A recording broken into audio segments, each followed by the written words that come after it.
সবুজে ঘেরা এক শান্ত নদীর ধারে দাঁড়িয়েছিল ছোট্ট হাঁসের বাচ্চাটুকু। জলের দিকে তাকিয়ে তার মনে ভয়, সাঁতার শিখতে সে এখনো সাহস পায়নি। হঠাৎ ঝোপের আড়াল থেকে বেরিয়ে এলো ছোট্ট ইঁদুর মিঠু। হেসে সে বলল, ভয় পেও না টুকু, আমি আছি তোমার পাশে। টুকু ধীরে ধীরে জলে নামল, কিন্তু পা পিছলে সে পড়ে গেল। ভয়ে সে ডাকল, বাঁচাও। মুহূর্তে মিঠু একটি শুকনো ডাল ঠেলে দিল জলের দিকে।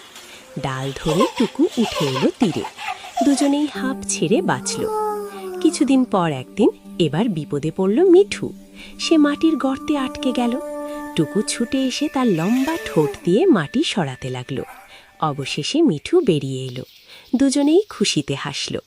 সেদিন তারা বুঝল, বন্ধুত্ব মানে শক্তি নয়, বন্ধুত্ব মানে বিপদে পাশে থাকা। আর নদীর ধারে জন্ম নিল এক সুন্দর বন্ধুত্বের গল্প।